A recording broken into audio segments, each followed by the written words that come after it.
Hello friends, আমি চলে এসেছি কার্তিক আমার নতুন ইউটিউব চ্যানেল টু সাইড কিচেনে। আজকে আবার একটা নতুন রেসিপি নিয়ে। আজকে রেসিপি হচ্ছে নিরামিষ আলু পটলের তরকারি। তো সেটা বানাতে কি কি উপকরণ লাগে আসুন দেখাই। তার আগে একটা কথা বলে দিই, আমার চ্যানেলে যেসব ভিডিও ছাড়া আছে আপনাদের যদি ভালো লেগে থাকে অবশ্যই লাইক কমেন্ট শেয়ার করবেন ও বেশি বেশি করে শেয়ার করবেন। আপনি যদি আমার চ্যানেলে নতুন হয়ে থাকেন প্লিজ সাবস্ক্রাইব করে দেবেন আর নিচে বেল নোটিফিকেশানটা অলে করে দেবেন যাতে আমার ভিডিও আমাদের কাছে আগে পৌঁছে যায়।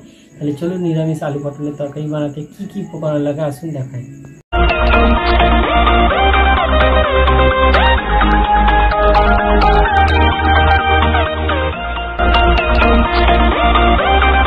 চলুন তাহলে নিরামিষ পটল আলুর তরকারি বানাতে কি কি উপকরণ লাগে দেখিয়ে দিই। তার আগে একটা কথা বলে দিই, ভিডিওটা প্রথম থেকে শেষ অবধি দেখার অনুরোধ রইল। তাহলে চলুন রেসিপিটা শুরু করি, উপকরণ দেখিয়ে দিই। এখানে আমি 4টে পটলকে ক্যারাচে ভাবে করে কেটে নিয়েছি।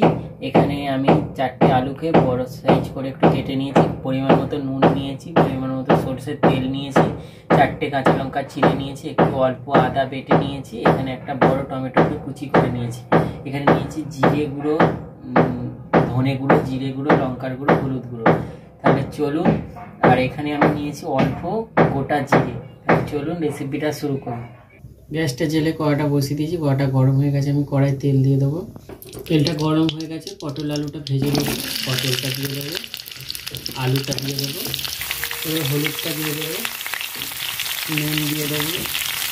এবার ভালো করে একটু ভেজে নেবো, লাল করে ভাজবো।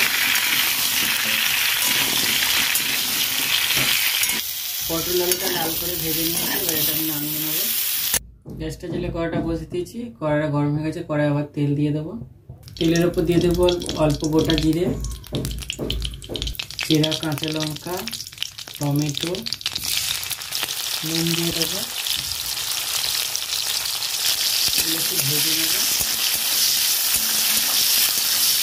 একটু ভেজে নিয়েছি। আদা বাটাটা দিয়ে দেবো, আদাটার সাথে ভেজে নেবো একটু। আমি আদা, টমেটো, কাঁচা লঙ্কা ভালো করে ভেজে নিয়েছি। এবার হলুদ গুঁড়ো, লঙ্কার গুঁড়ো, জিরে গুঁড়ো, ধনে গুঁড়ো, জলেতে একটু গুঁড়ো মিষ্টি দিয়ে দেবো। এই মশলাটা ভালো করে কষে নেবো। আগে মশলা থেকে তেল ছাড়লে তারপর পটল আলু ভাজাটা দেবো। এটা থেকে তেল ছেড়ে গেছে, এবার আমি ভেজে রাখা পটল আর আলুটা দিয়ে দেবো। দিয়ে দিয়েছি, আর ভালো করে কষে নেবো। বন্ধুরা, একটা জিনিস দেখানো হয়নি, তো আমি এতে অল্প একটু চিনি দিয়ে দেবো। যেহেতু নিরামিষ তরকারি চিনি দিলে ভালো লাগবে খেতে। এবার ভালো করে কষে নেব। ভালো করে কষে নিয়েছি, এবার আমি জল ঢেলে দেবো। কষে নিয়েছি, জল দিয়ে দেবো। জল দিয়ে দিয়েছি, আর নুন আমি ভাজার সময় দিয়েছিলাম আর মশলা কষার সময় দিয়েছিলাম, আর নুন দেবো না। আপনারা আপনাদের পরিমাণ মতো নুন দেবেন। আমি এটা 10 থেকে 15 মিনিট ঢাকা দিয়ে ভালো করে সেদ্ধ করে নেব। দেখুন আমার নিরামিষ পটল আলুর তরকারি রেসিপিটা রেডি হয়ে গেছে, এটা নামিয়ে নেব।